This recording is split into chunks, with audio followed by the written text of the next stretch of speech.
What was it like scaling it to like 20 agents? I think anyone that's going from like 1 to 4, 1 to 5, you're gonna be like running around ragged. Then you realize that, damn, this is not cool. I was taken away from family time. I was always stressed. It got a little better as we went from 5 to 10. And then when we went from like 10 to 20, that's when that really the team started to come together.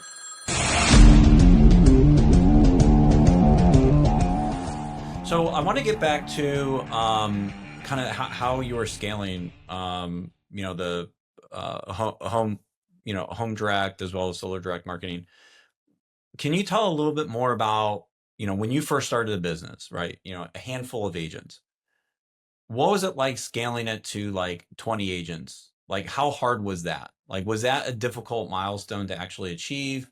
How fast were you able to actually scale into?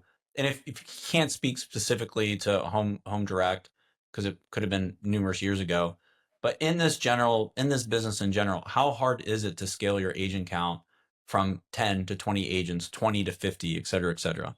I tell you what, and yeah, let me try to say this in the best way.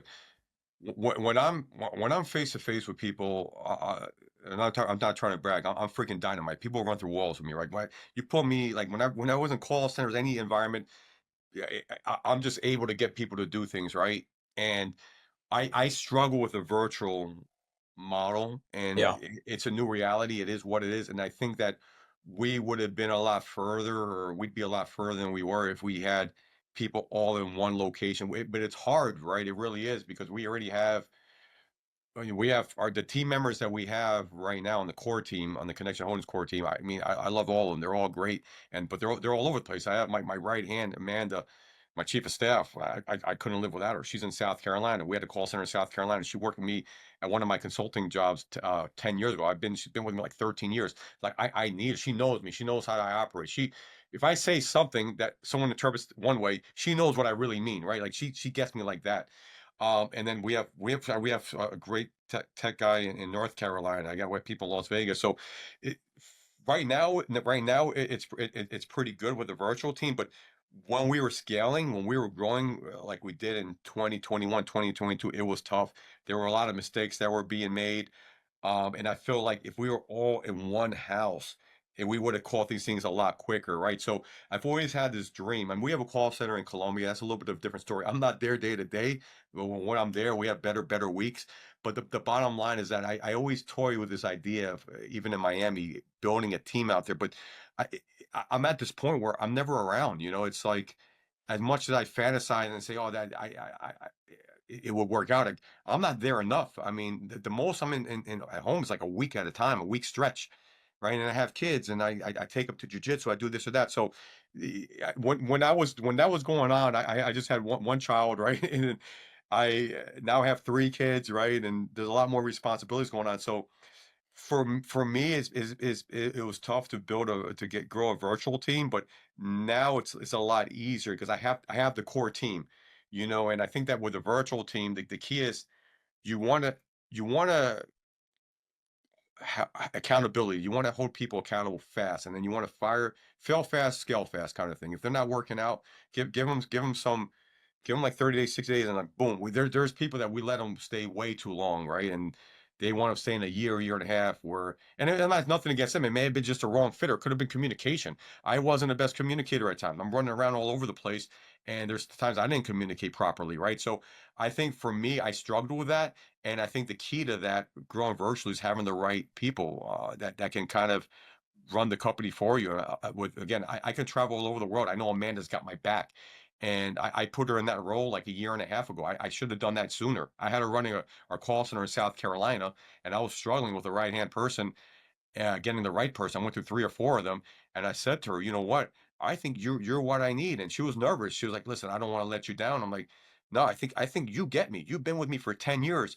And that was the best move I made because she could run the company for me. I guess I can go to Dubai, I can do this, and I check in with her, and she gets stuff done. So the key is having that chief of staff, and executive assistant is huge too, an EA handling stuff. So I have my EA, I have Amanda. They're huge, and they pretty much run the business for me, and they've helped me grow. But it was tough. I mean, initially it was just me when I started Solo Direct.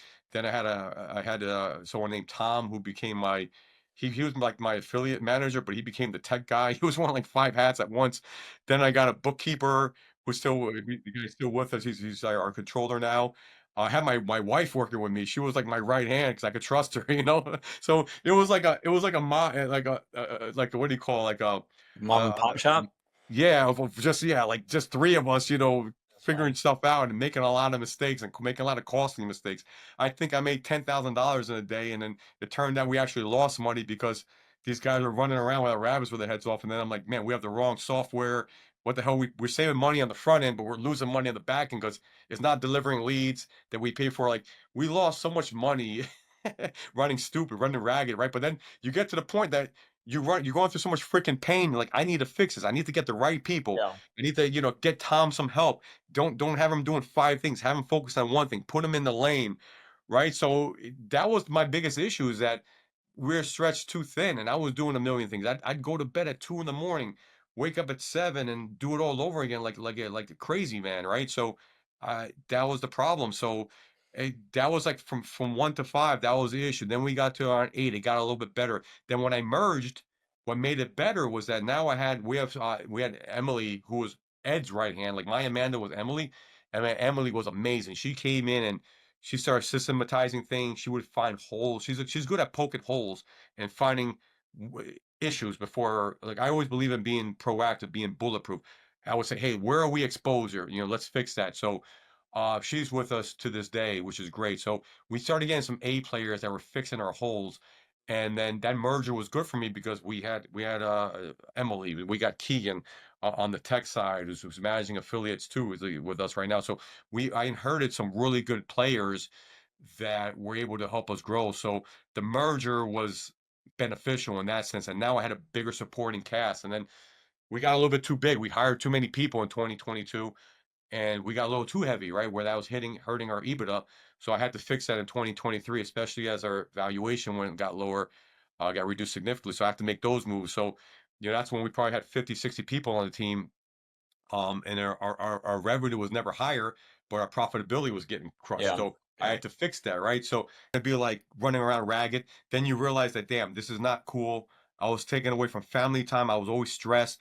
It got a little better as we went from 5 to 10. And then when we went from like 10 to 20, that's when the team started to come together. But then what happened was we got too big, where it almost became like having 5 people again. We're making too many damn mistakes, losing money again, and we became too big for our own good. And I realized that bigger is not better. Let's become leaner. And now we're lean, we're mean, we're moving fast again, moving methodical. So I like where we're at. But yeah, the bottom line is you got to really watch where you're at and get customer feedback too, because I was getting a lot of negativity, not a lot, but people that I trust in this space were like, Dave, what's going on? This guy hasn't gotten back to me in 2 days. What's going on? I'm having, and they were blatantly honest with me. They're like, Dave, you're not the same company. You guys used to move fast. Your customer service was here. This guy hasn't gotten back to me in 2 or 3 days. And it wasn't just one person telling me this. I would hear this from multiple people. I'm like, "Bro, this is a problem." So I Yeah. disconnected myself a bit, but I had to fix those issues. And now we're back to moving fast and moving right. So the thing is, we got too big for our own good, and we started sacrificing some of the principles that made us successful in the first place.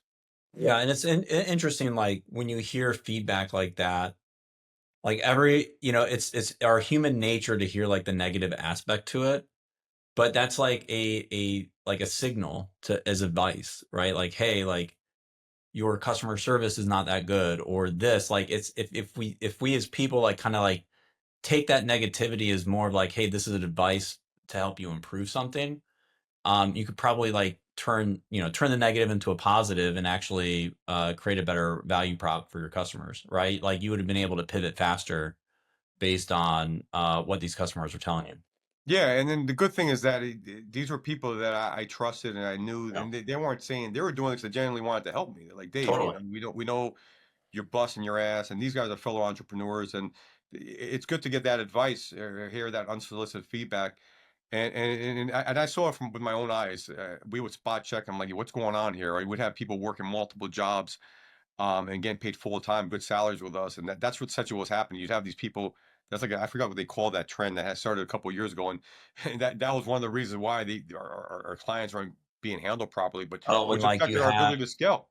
What's that? When you're doing like the side job, like freelancing on top of a full-time gig. Yeah, yes, where you get like 2 full-time salaries, right? And Yeah. maybe a part-time somewhere, and you could do that, right, if you want to, and if you disguise it properly. So we fell victim to that kind of stuff, and I kind of sensed some of that was going on, but I was really busy. I'm looking at the top line numbers, and I was kind of like ignoring it, and I shouldn't have. And even like my Amanda was telling me like some things, and I chose to kind of like not take it on right away. I'm like, I get to it later, and I never did. And honestly, that was dumb that I did that. And now what I've learned is that, hey, address the stuff right away, handle it right away, because if you don't, it's only going to fester and get worse, right? So that definitely affected our profitability, and you live and you learn. You again, we didn't really start growing. I mean, the business didn't really start take off to 2019. So I've been in this for like really 6 years as in a business that was growing tremendously. And I read about all these successful business owners.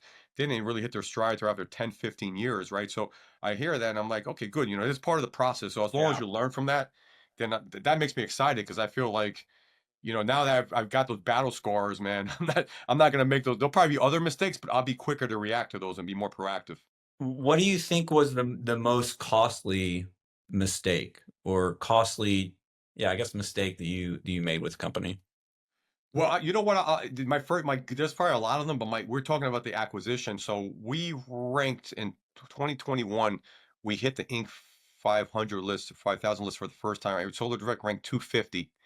The next year, I think we ranked 187, and Connecting the Dots, or Age Data Company, ranked 214. So we had two companies make it.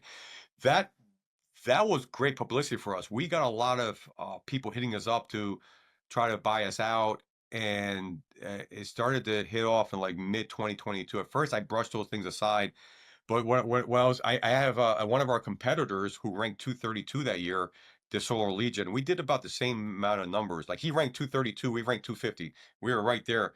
So he wound up selling for a big number, multiple eight figures, and there were some stock options involved that I think made that even more stock options when solar was going up, right? So anyway, we started to get that interest a little bit after him, and we kind of brushed it aside and didn't really take it serious. And I think that we should have gone with a broker, someone that was an expert in acquisitions, because there's people like that, and then they get a piece of the pie. And we decided to take it on ourselves, my partner and I. And I think that cost us time. And really, timing is everything in life, right? Is what it comes down to. I mean, look at the stock market, right? Just in February, hit all-time Yeah. highs. Nvidia stock was like 150. Now Nvidia's 95. That's like a It's trillion buying dollars in market. opportunity. Yeah, yeah, but the point is that you got to sell. You got to sell kind of when things are high. When everyone's all exuberant, you got to sell. And everyone was exuberant about solar, because that's when President Biden was the president at the time. He got the Inflation Reduction Act passed. Some pro got bought out. Like there were all these. Everything was going perfect for solar. But that's if we had pulled the trigger then, we would have exited, right? And we started taking things off on our own. So I think we had partnered with an expert that we would have freed up our time, right? And that would have enabled me to catch some of these problems earlier. Because what happened was we were so busy, we just threw money at things. We would just hire people that instead of hiring someone part time to do something, we'd hire like all these people full time to do something that was like 2 hours a day work. So we are like hemorrhaging money just because we wanted to sell the company. We're like, whatever, we'll figure it out. And meanwhile, we miss all these signals that solar was peaking, right? So the biggest mistake I think was not hiring an expert to take over the acquisition process for us, because I think they Yeah. would have accelerated that. We probably would have exited. And maybe we wouldn't have exited, but it made me realize, though, looking backwards, that you It's gotta, people hire us, right? They hire Convoso. Convoso is the expert at dialer AI, right? You guys are the expert at that, right? You have a good brand name for that. They hire home direct marketing for home improvement leads. We're the expert at that. I'm not an expert at freaking exiting a company. I never exited a company. So this was yeah. the first time I was exited a company. And then my partner and I are trying to do it on our own. Like looking back, that was kind of moronic, right? So Like you've how gone with, yeah, I was just gonna say like how often do we it's almost like the same like you get what you pay for, right? exactly. For people, for technology, whatever. I deal with this a lot, like, working on my house. I'm like, I can buy this and it's like a grand. And it's like, okay. And then I get it and it's like, well, this is complete junk. And it's like, well, I just wasted $1,000 on this and it doesn't actually fit my needs. If I just spend the extra money on something that's actually quality, same thing, you can look at that from a technology perspective, a resources, staff. If you spend the better money on the better product, you're going to get a better outcome on it, right? Yeah, 100%. And it's funny because I'm not like that with any other aspect of my life. It comes down to we need something repaired home, we hire someone, and I do that everywhere else. And I don't know. I think what happened also is that you think you're not do you think you're invincible, but you feel like everything you because everything we did worked. All our companies were just hitting the call center, the age data side, the real time website, everything we were touching worked, right? So we're like, yeah, we'll just do this on our own. Like, why? Why have this guy do it and down and down? Like it was just I think we became kind of blinded is what it was by our success and thinking that also I did not I did not think that solar was going to peak that early and because the Inflation Reduction Act passed.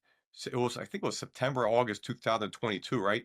We started getting these offers like June, July, and we actually pulled the trigger. I think it was January 2023, February 2023. So the point I'm trying to say is that if we had actually pulled the trigger probably October 2023, we would have been out because it's a 3 to 6 month process. And then when they changed our valuation was April 2023. And it was obvious, man. Our numbers were like they really went the other way pretty fast. Yeah. It was crazy. It's crazy how fast that happens. If you don't have your eye on the ball, and it's crazy how things turn. And you see in the stock market, we lost what $15 trillion in market cap in like 2 months, and that's a Yeah, 15 trillion. I it's think been happened. I think the way to describe it is a bloodbath. Yeah. Yeah, I'm not particularly happy. I've been listening to a lot of commentary on both sides of the aisle on that one. David Sachs has a really good. Do you listen to All In Pod? No, I heard about that one. That's Yeah, a good one too. Yeah, give me some that's suggestions. I'm always, it's this. All I think In. we're doing some historic I stuff here, so I'm all about it. Yeah, I really like the All In Pod. They have a lot of good people on that kind of just talk various policy, various topics that are happening in the in culture and whatnot. David Sachs. They had, what is it, Larry Summers and David Oh yeah, Sachs. They're Larry kind of Summers is going great. at it. They were kind of going at it the other day.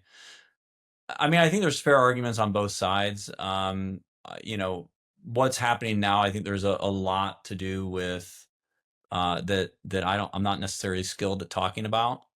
But I would say just check out the pod. Like I think that David Sachs does a good job of kind of going through the history of the tariffs and everything that's happening right now. Yeah, and I would say too, people, if you're in whatever you're doing, if you whether you're in business for yourself or you're in lead gen or whatever, an employee, you got to know what's going on Yeah. with the economy because it affects everything, right? And that I like the markets. The market to me is like a never end. It's a reality show, TV show that's 24/7, right? And it has no bias.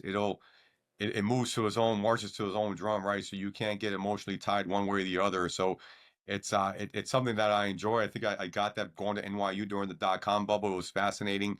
The amount of wealth created, followed by the amount of the wealth destroyed.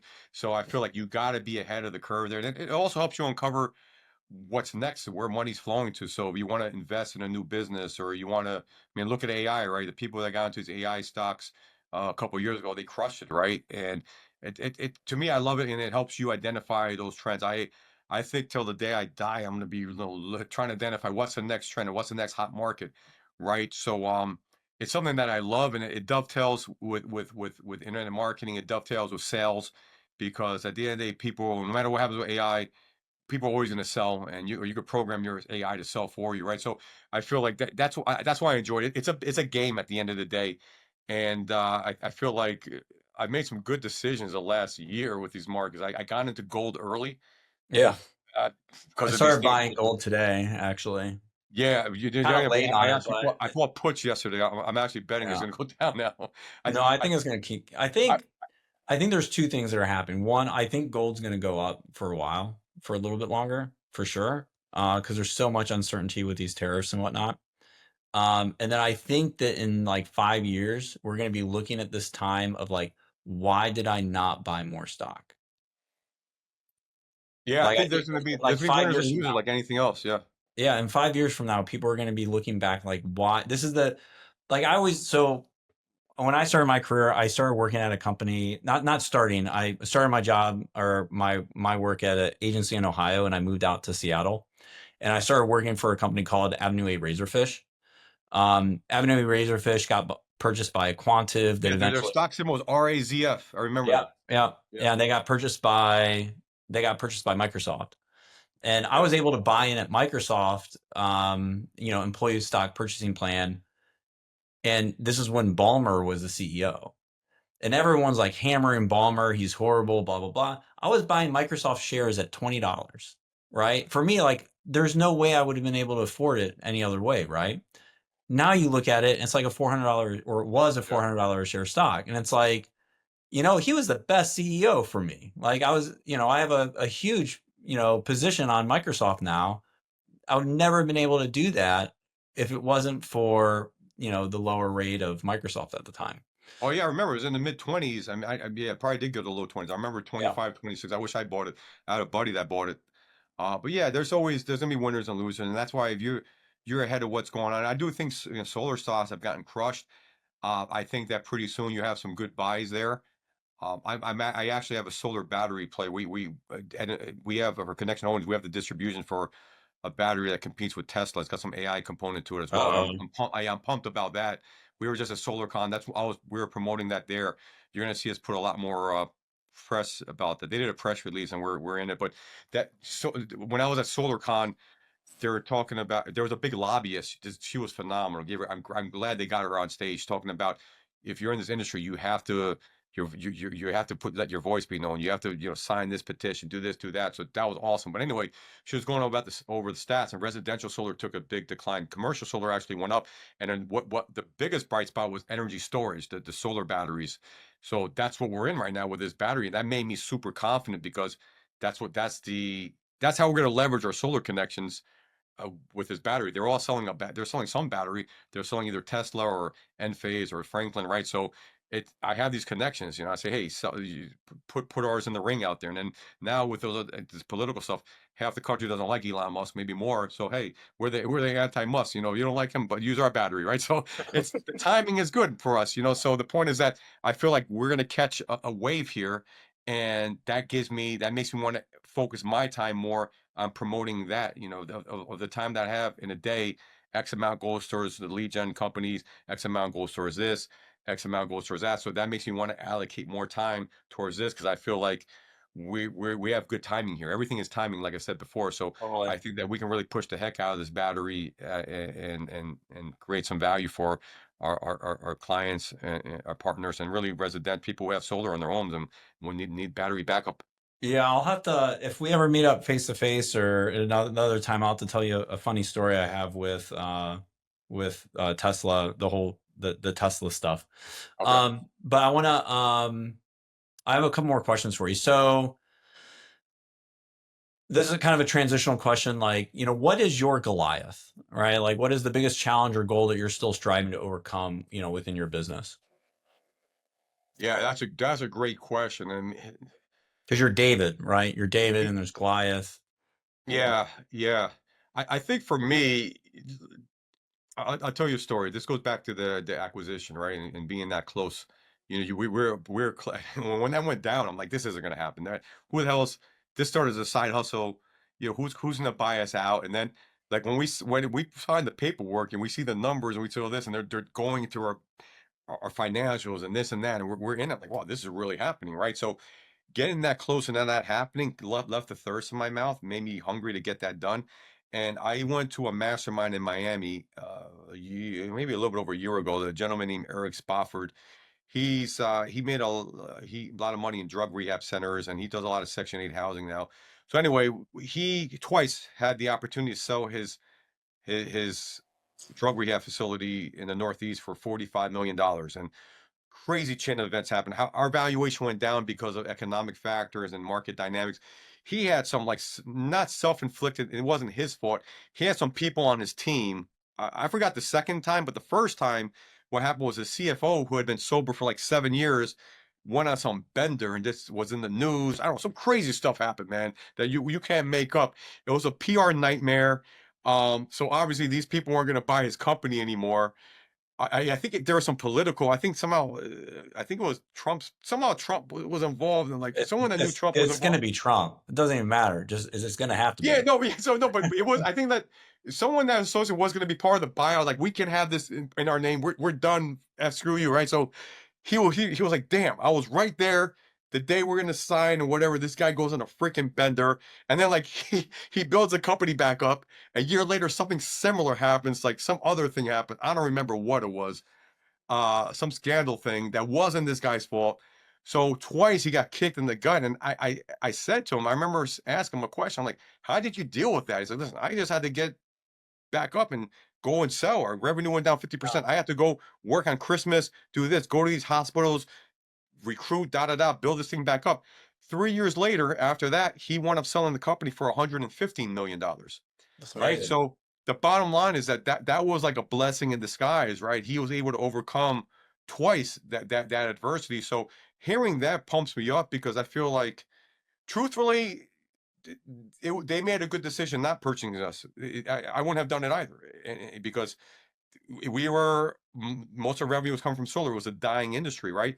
So what that taught me is that you can't have so many of your eggs in one basket. You need to diversify, right? And that's what I did starting in 2023. We have a virtual staffing company that has some AI involvement. We have this battery play where we have the lead gen with home improvement. So we have all these multiple revenue streams right now where regardless of what happens economically, we're okay because if the economy takes a dump, people want to say business want to save money. They want to staff virtually. So we'll benefit from that, good or bad, It's right? always With the economy. about, creating that, like a four-legged stool or a three-legged stool for your business, right? Yeah. Where, yeah, So to answer your question, my Goliath is how do we position ourselves so that our livelihoods are so dependent on one bucket, right? Where I have these multiple buckets and they're not all they all are related. They might sound like, oh, I used to get this a lot. People didn't understand, like, well, why are you doing this? Why are you doing? They didn't see the connections behind things. But I don't get that as much, and I barely get that anymore. But I know, like 2 or 3 years ago, people were like, why are you doing dead? Why why you focus on solar, right? But I sensed solar was going to peak at some point, right? And it did. So the point is that we have a client in roofing, right? They might be buying, let's say, $1 million worth of leads from us a month, but guess what? They have to hit numbers. They have to hit EBITDA numbers. They need to reduce cost. Guess what? I have a company that can help them do that with virtual staffing. Right? I have a solar client who buys leads, hit the sales target. They need sometimes Tesla has production issues and they're on backlog for 3 or 4 months. Guess what? I have a battery that can help you out with that. So now I'm leveraging my relationships with other products that add more value. So that's my Goliath is how do I leverage this and keep growing? And I think the key is we add more clients that we can grow with, clients that are good clients, that treat us well, we treat them well, keep creating value, and the value that we create are additional revenue streams that we become a multi-pronged approach so that if something goes down, our valuation is going to drop 40-50% overnight like it did, right? We can still we can still thrive. Instead of survive, we can thrive because we had to go through a while in 2023. We were fighting to survive. I was like, what the hell? We were a rocket ship. Now we're falling to the ground. So I don't ever want that to happen again. I want to have so many diversified revenue streams that are interconnected that we're good to go. And I think when that one day we'll have that opportunity again to exit, and when that happens, we'll be ready. I'm not thinking about it now, but in the back of my mind, I feel like we'll get to that point. I don't know if that's a year from now, 2 years from now, 5 years from now, but I want to be so what do you call it? Bulletproof that we just thrive and we don't just survive. that's great, man. So let's transition into the LFG show. Let's talk about what you're doing with the show, what the purpose is, how things are going. Um, Anything you want to elaborate on it? Yeah, so I saw all these podcasts. I mean, I've been wanting to do a show like this for years, man, probably since like 2020, 2021. I just never did it. And really what it came down to is that I have a lot of friends who are entrepreneurs, successful entrepreneurs. I know a lot of people that have been successful, and remember one day years ago, I was talking to my wife. I'm like, I should do a podcast. I know this guy, this person, that person, and from all over the world. People in Dubai, people in South America, Central America, Canada, America, from all walks of life. And the one commonality is that all of them, I think 99% of them, they grew up with no silver spoon in their mouths. They busted their asses. They worked hard, and they had a similar talent that nothing was given to them. They had to work hard to get what they got, and they're all inspirational stories. So when I graduated college, when I was a bond broker, one thing that helped accelerate my learning curve, my success was that I would listen. My car was a University on Wheels. I would listen to audiobooks. I would read books. I just constantly kept feeding my brain with knowledge on how to sell better or how to have a great mental attitude, right? And I feel like that helped me a lot. And I felt like these people were all inspirational people, and that I wanted an audience to understand their story. And not only that, I, John Castle has a great show, Bulletproof Scaling.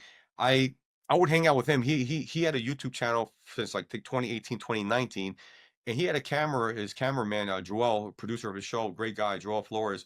We were at an event in 2023, and I don't they filmed me a lot. I had a couple of drinks under me. I think I had a good day.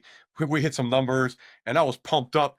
And they did all these clips of me, and they put it on. And they got great response. And I remember I was telling him, man, I want to do something like what you have going on, man. I've been thinking about it. And he's like, listen, Dave, you should do it. You got the personality for it. And I'm like, yeah, I know the people too, so I'm gonna get it done. And then what happened was, I think a few months later, I pulled the trigger. I signed up some like mentor, paid a few $1,000s for him to I paid the money just to get it going. I So he gave me Yeah. some pointers. I got it going, and then we filmed the first podcast. John Castle was actually my first guest. We filmed it in December 2024, and that was the idea: is that how can we add value? People that had success, people that aren't charlatans, that I know are actually putting up numbers. Good people, they had a good story, and that's what happened. And it's not just internet marketers. We've had some, like my biohacking doctor. He works with a lot of celebrities. He's awesome. There's a health component to that as well, because really firmly believe you got to take care of your health. If you're not if you're not healthy, what's the point of all the money and success in the world if you're not taking? And you got and honestly, I feel like me taking care of my health gives me an edge. I can go to Vegas and be out to 5 in the morning, sleep 2 3 hours, and go at it. And I never get sick. I come back from all these shows. People get COVID, they get flus, they get all this stuff. I come back to my kids. I'm going out with them. And to me, health is wealth, right? And energy is a currency. So I take care of my health, and I feel like people always ask me about what do you do? What do you do for workout? So I tell them stories from what I've learned, and I want to get the other people's stories out. So that's the idea, man. We've done about 50, I think 55 podcast episodes so far. I'm proud of that. We're going to keep going. We do these short interviews as well when we're at the shows.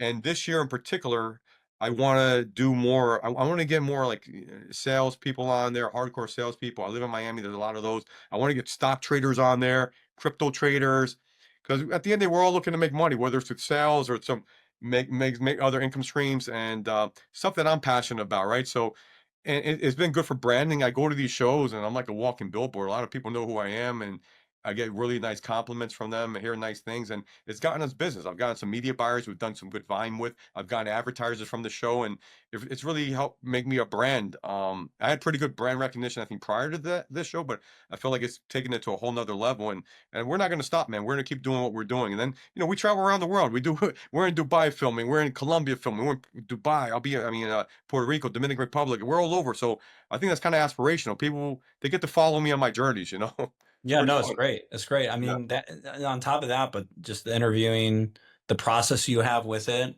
it's I don't want to say it's entertaining for entertainment's sake.